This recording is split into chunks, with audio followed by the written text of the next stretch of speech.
Hey everyone, welcome to another edition of Convention Tea. I am your hostess, Dame Scarlett Asmal, and today we're going to be talking about Anime Impulse Orange County 2023. Now that's a lot to say right there because Anime Impulse, well, we'll talk a little bit more about Anime Impulse in a hot second, but first let's just talk about a couple of things here and there. So Convention Tea, we are brought to you by YMAC Sweaters. If you use our discount code YMAC-Dame Asbel, you can get 40% off your purchase at ymacsweater.com. I love this website. I love this brand. Mainly because I love their cardigans. They work great with Lolita. They look great with vintage fashion. They look great with just anything really. And if you just wanted to stay cozy or just start your holiday shopping early or buy presents, this is also one of my favorite places to shop for all that. And just a little bit about us, if this is your first time tuning in to Convention Tea or any of our Scarlet Rhapsody this and that, Scarlet Rhapsody, we have been running convention reports, convention coverage since the early 2000s. This is our 23rd year doing this. I'm just really proud of what we accomplished thus far. If you've seen our photo here, this is from Anna Magic 2000 in Lancaster, California, and that is me in my first cosplay with Maria Jima. And over here is my Idol Nero cosplay from this year's Anime Expo, and we come pretty far. We do podcasts such as this one. We do convention reports. We have like one of the biggest archives online of anime convention history that you'll find on the web. And we totally would like to dedicate more years into documenting and covering anime conventions. And also, because we've been doing this so long, I was like, why not write a book? So I'm in the process of editing through the Fangirl Diaries. We're still in the progress of finding a publisher and getting to be signed on with a publisher. So please cross your fingers that we can make this dream happen. I would love to have this book come out. And basically what this is how to find your identity, finding your identity through community, through fandom, at the rise of anime's popularity within the turn of the millennium. So that's what the Fangirl Diaries is all about. I'm looking forward to hopefully having this published, crossing my fingers here. All right, let's talk about Anime Impulse. So for those of you who are unfamiliar with Anime Impulse started off a couple years ago in the city of Pomona, just having a 2-day con, sharing space with a makeup con, Asian American Expo, which is this Asian American food festival tying in with the Lunar New Year. And it was part of this Pomona Fairplex type of structure where they were running multiple events, and one ticket guaranteed you admission to all these events going on within these different fairplexes.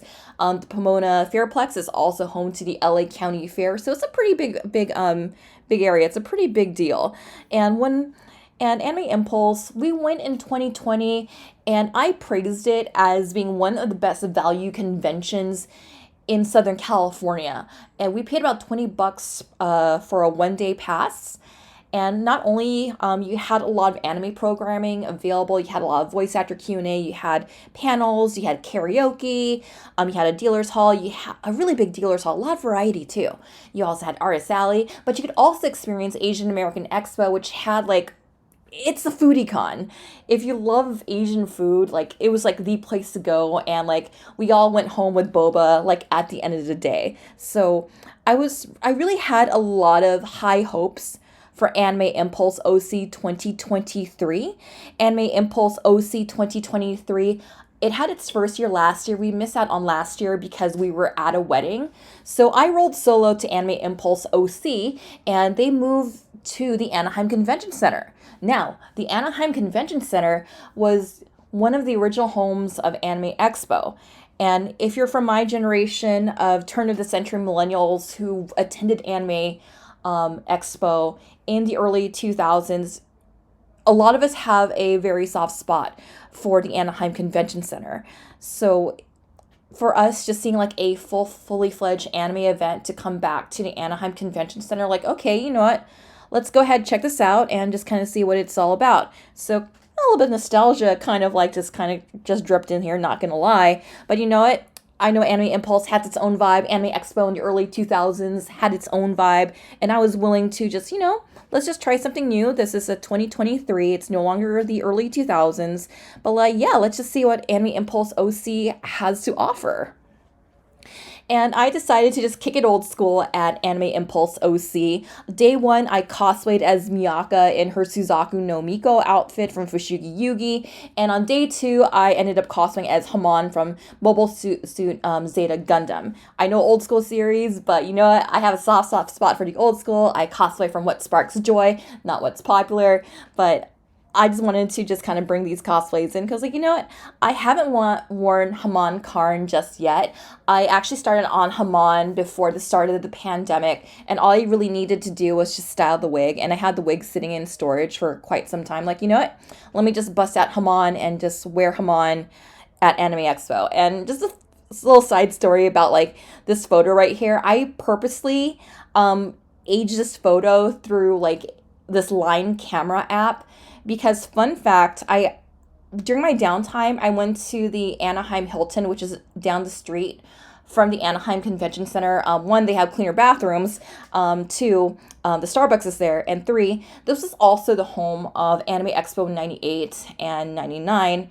And fun fact, 98, that's when we had guests, one of the guests, Mika Akitaka, I hope I said the name right, one of the designers for Mobile Suit Zeta Gundam and Double Zeta was a guest of honor. And also on day one, it was the panel where Bandai had announced that they were going to license the Gundam franchise for the first time in North America. They were going to have the English language release of Gundam.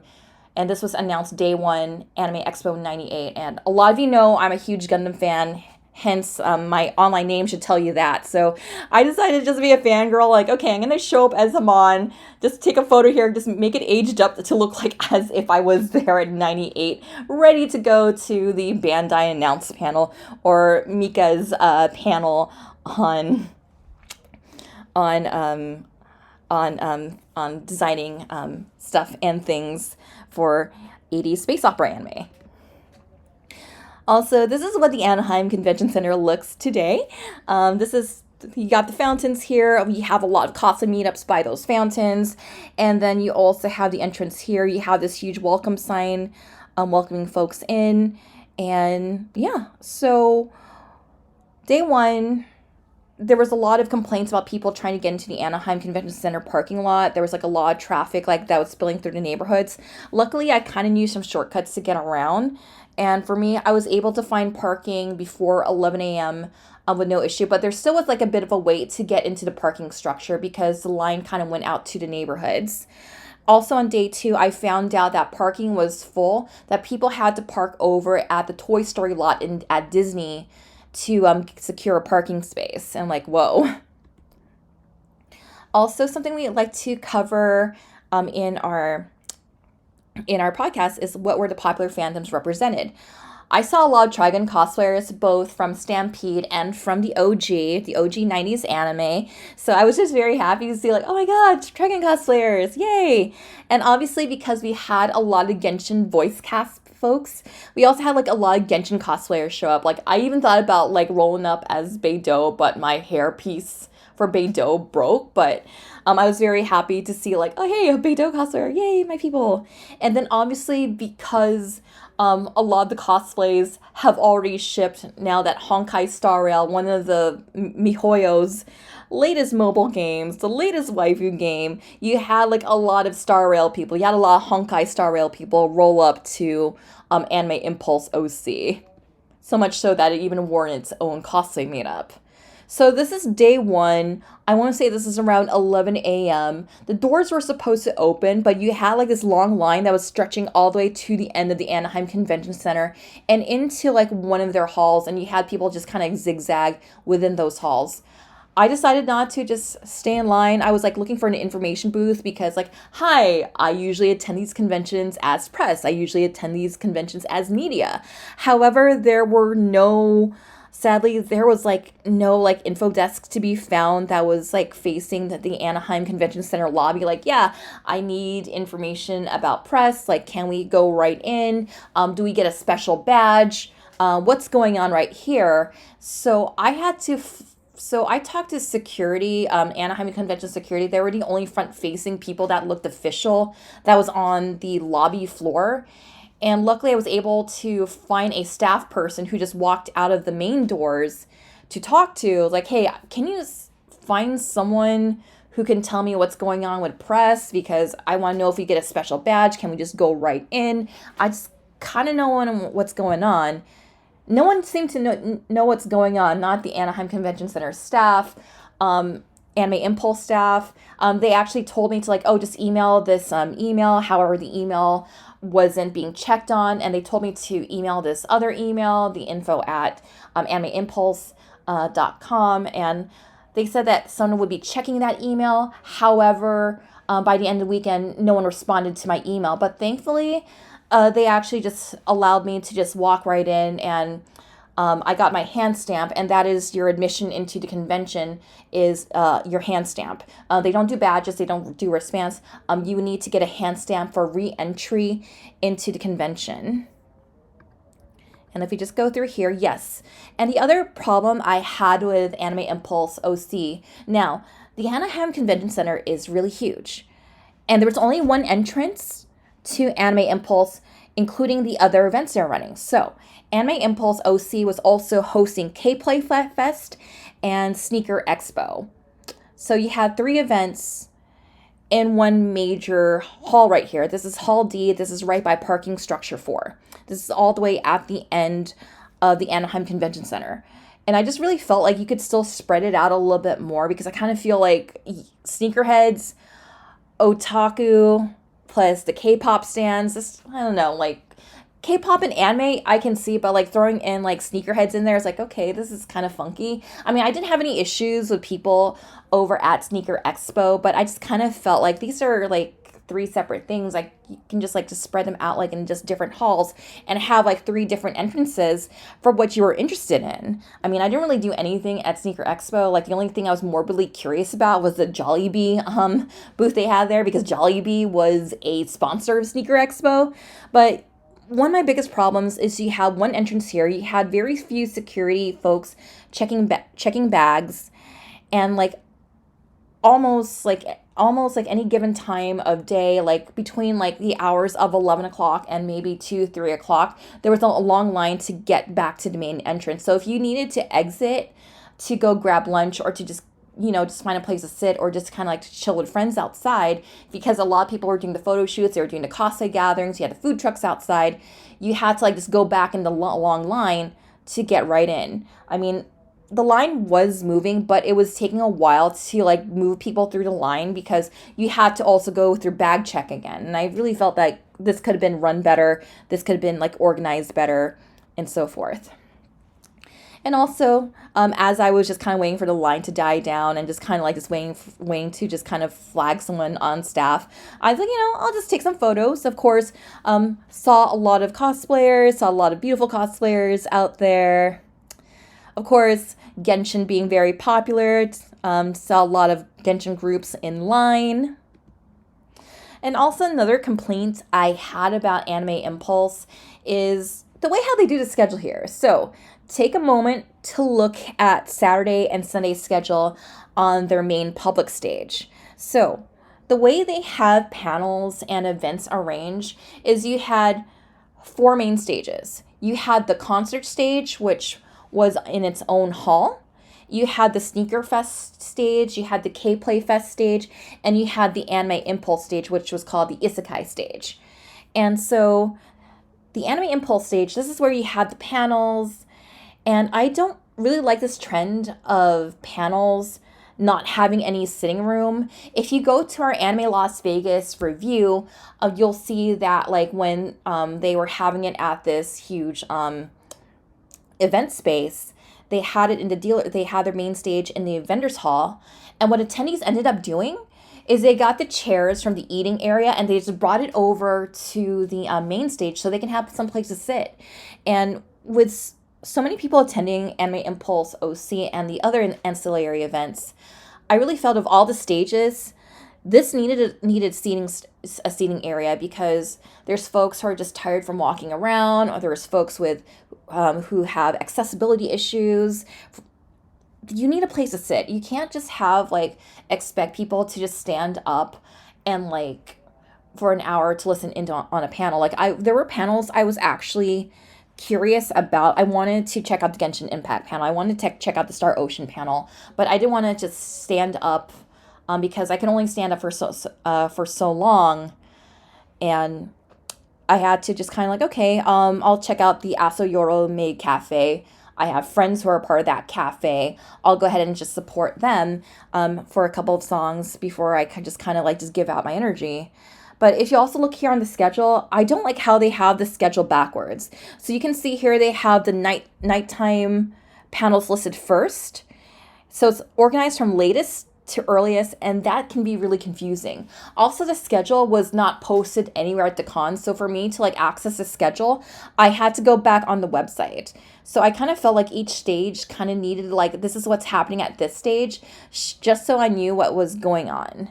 And also I would appreciate like some of these things like having like some descriptors with it, because I was kind of curious. Okay, can you tell me more about Professor Lando lecture anime and conventions? Because that sounds like a very broad topic. And as someone who does reports and coverage and documentation of anime conventions, I would have been interested in attending it, but I wanted to see what it was all about. But instead I opted to just go out to lunch at 2 o'clock on Sunday. So I mentioned that I checked out the Asayoro Maid Cafe special here.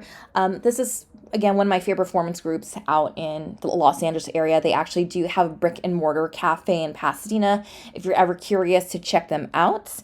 And they did their usual set of idol cover songs, and it was a lot of fun. And you also, one of my favorite performances was like one of the maids actually like went up and did a cover of Let the Bodies Hit the Floor or something like that. But I thought that was really hilarious because that was just so unexpected. Like, you're so always, whenever you see like a maid cafe performance, you expect them to do like maybe covers from Love Live, Idolmaster, Perfume, or something. But then you have like this maid just going full metal, and that was like so awesome. I loved it. And I also love here, like in the audience, you can see just people just really getting into the dances here. So it was a really good, cool vibe. I really like watching their performances. It's always fun. And then also you have like the Itasha card displays. I always like seeing the cards that bring in the Nesso berries. I have my Yohane bias here. I have my Love Live bias. So I just love seeing like this pile of Nesso berries over here.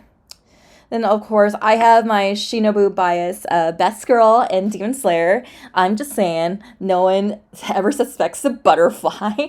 So like, just decided, just check out some of the Yatashas. They actually did have a couple of Gundam-themed Yatashas. They had one for Barbados from Iron IBO, and they also had one for Double O. And I just kind of like just check out what's in the dealer's hall. So the side of the dealer's hall that I was mostly invested in was the Artist Alley, the K-pop section, and the anime section. So they had like your usual decal stuff. They had your usual car stuff. I thought this was really unique. They were selling like these figure sets with like these moonlit kind of arches. Like, I thought that these were really, really pretty. And I was wondering like, I wonder if I can make my own, because I actually do recognize some of these figures. I actually do have that Spy Family set.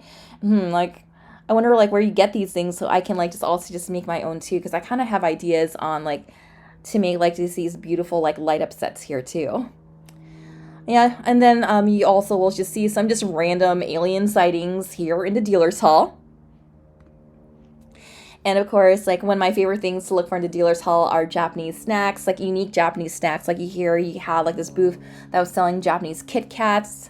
I didn't pick up any this time because I was saving my pennies, but I always like to point out like, yeah, in the dealer's hall you can find some Japanese snacks. That's pretty unique.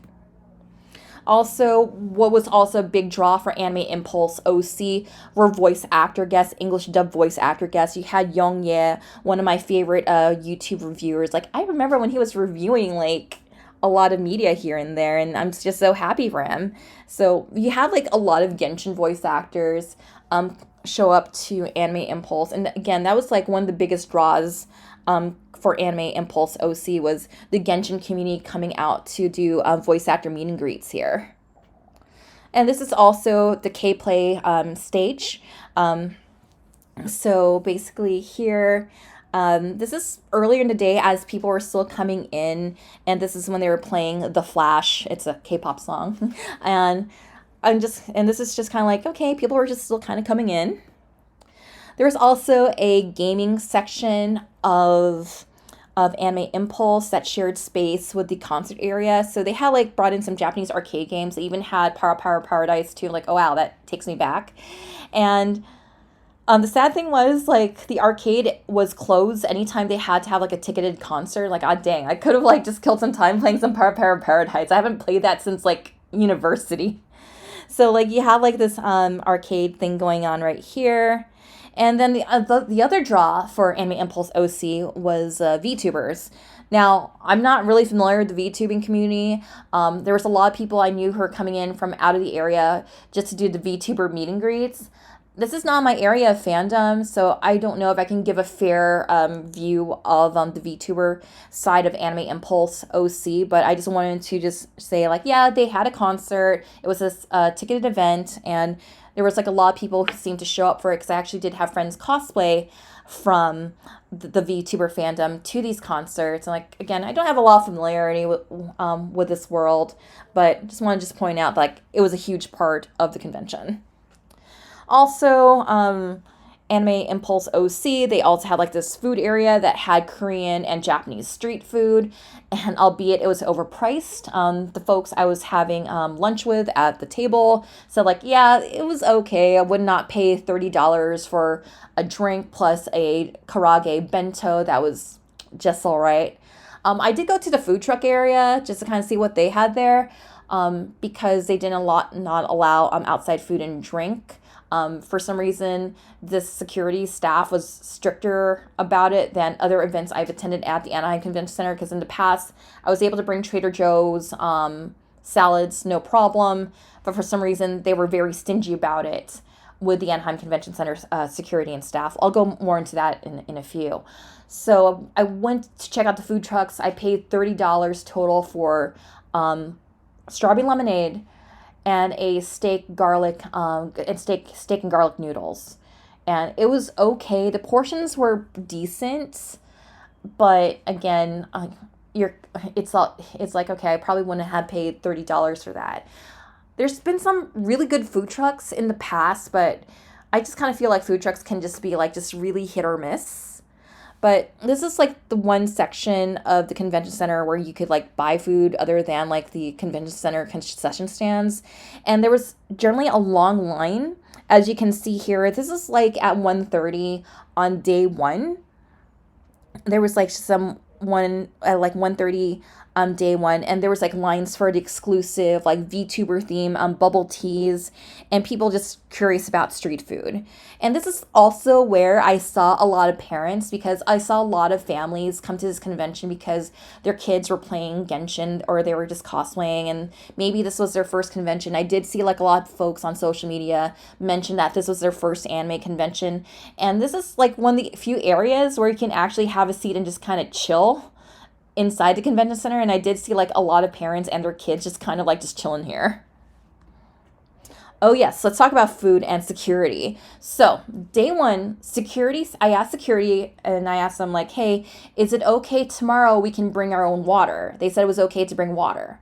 Now, when on day two, when I walked right in, I saw like a huge pile of water bottles right here. This is just one section of it. And they were confiscating water bottles at the door. And I was like, no, this, you said that we could bring it in the other day. Luckily, I didn't bring my thermos with me, because usually I bring my thermos with me that has like iced tea in it. Otherwise, that would have been confiscated. And I like that thermos. It is a Snow White themed thermos that I really love. But yeah, I just kind of thought it was just really weird that one day they said like, yeah, we're going to allow water bottles in, but as you were going in, they were already confiscating water bottles. And for like a lot of people, this can be like a health issue if you start confiscating water bottles.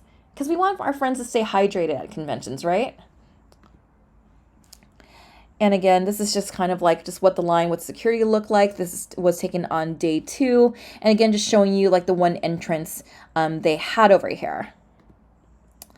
Also, another oddity I had mentioned earlier before is just seeing Jollibee as a sponsor for this event. And Jollibee did have their own booth.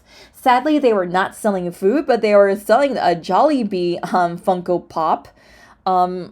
I didn't pick one up. Again, just wanted to just save my pennies at this convention, but I just thought it was just like, oh, hey, there's a Jollibee booth that's selling Jollibee merch, like the Funko Pops and shirts, summer hats, and tote bags, but they weren't selling Chicken Joy.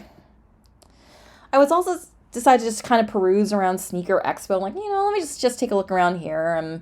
Shoes average around about like $180 per pair. I just see some cute like sneakers there, but I'm not really a sneaker wearer. I'm more like just flat ballet flats or anything with memory foam in it that makes my feet comfortable. And I also saw like just some crossover with our group into Sneaker Expo because they had like this dance stage here, and you had like folks from Fire Emblem 3 Houses just breakdancing, and I thought that was hilarious. So I just kind of decided to just take some photos of just our group just kind of like just hanging out over at Sneaker Expo here, just over at the stage. Like, yeah, like we got a DJ and we're just making it one huge dance party. Oh yes, also here, speaking of dance parties. I think one of my favorite things about the event, as few as there are, was the K Play stage. The K Play Fest stage.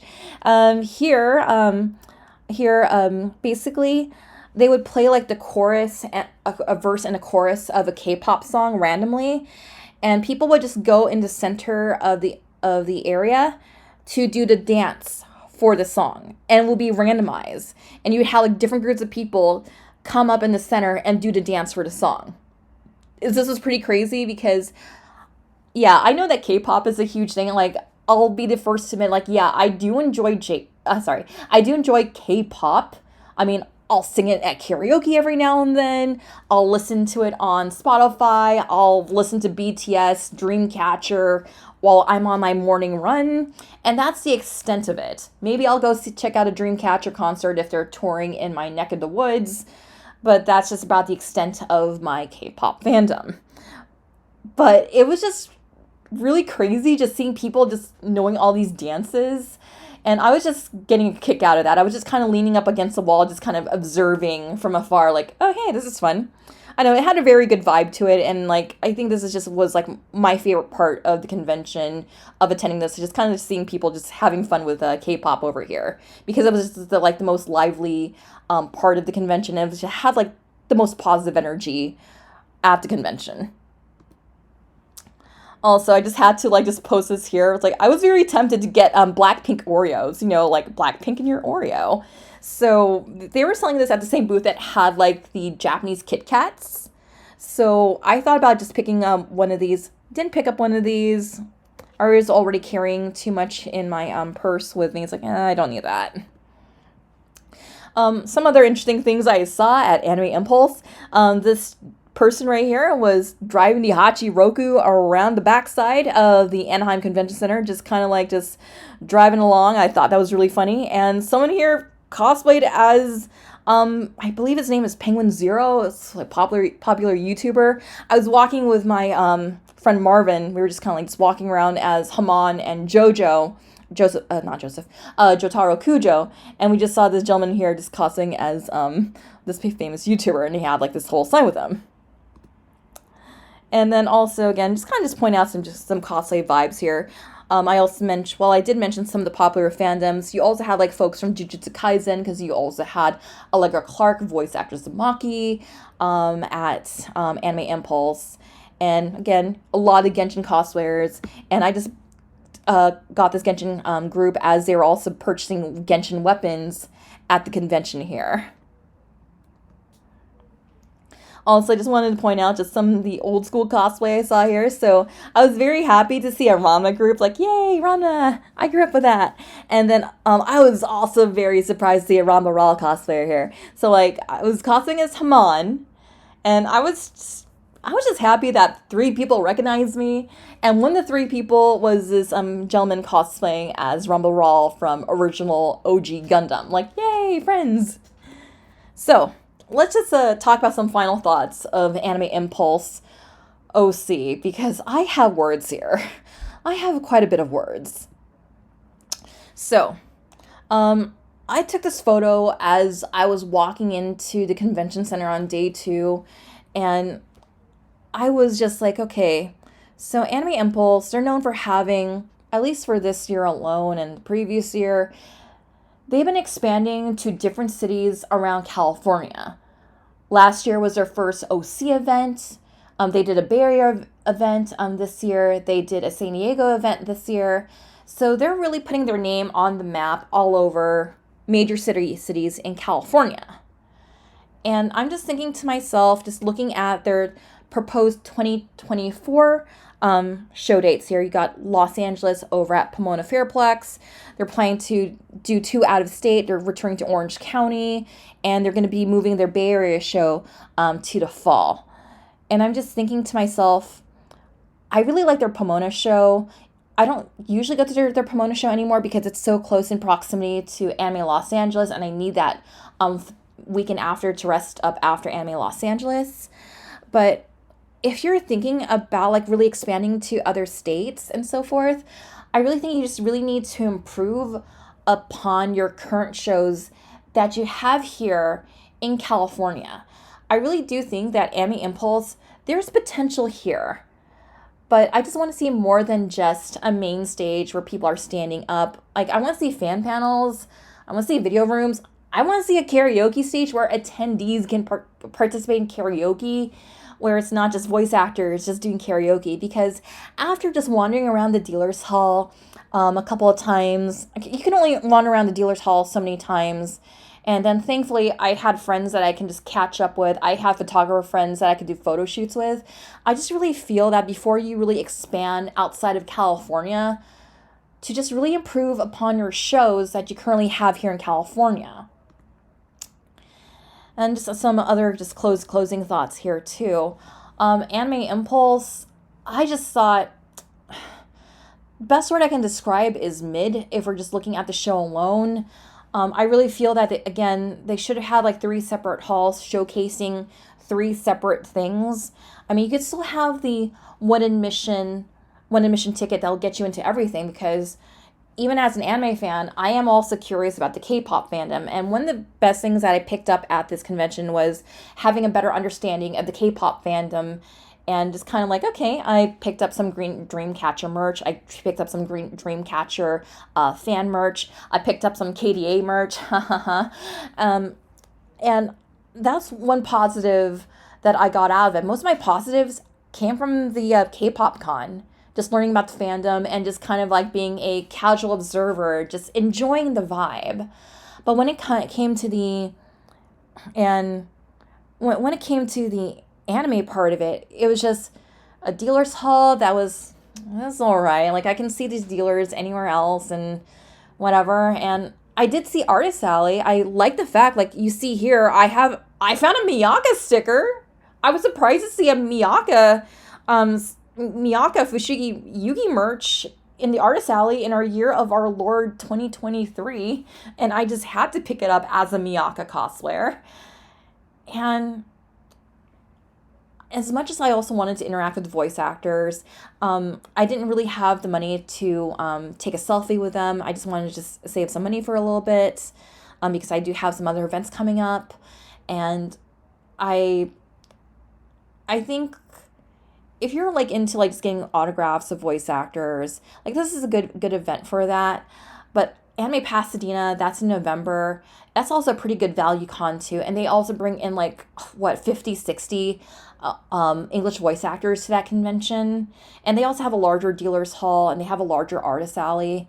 And I just kind of felt like on day 1 by 2 o'clock, 3 o'clock, felt like I already need to see what I need to see at Anime Impulse. And it hadn't not been for friends and photographer friends, I probably would have left before 4 o'clock. And I just kind of like, yeah, I'm pretty much done this year. I guess I could just start recording some content for TikTok, I guess, just for my own personal things rather than my convention documentation things. But I just kind of felt like Anime Impulse OC just needed more to just kind of engage people in, because they wanted to run their show like up to 8 o'clock in the evening. I actually did see people there until like 8 o'clock in the evening, and I just kind of felt like I really have no reason to be here until till the evening. I just felt like I was already done after like an hour or two, just kind of like just looking around. But that's just pretty much it for Anime Impulse. If you like our show, if you want to read more of our convention reports, if you're curious about what Anime Expo was like when it was at the Anaheim Convention Center, you can check out our website, www.scarlet-rhapsody.com. And if you like our content and want to support our content and also cover our parking at conventions, you can donate to our Ko-Fi, ko-fi.com, Scarlet Rhapsody. Would appreciate your love and support over there. And if you're tuning in on our Twitch stream right now, we appreciate any bits or any donations you have available. And that is it for our Anime Impulse OC 2023 review. This was one of many conventions that was happening in the United States on Labor Day weekend. We do have our Strategicon show coming up real fast. If you're curious about the tabletop convention that was also going on the same weekend as Anime Impulse.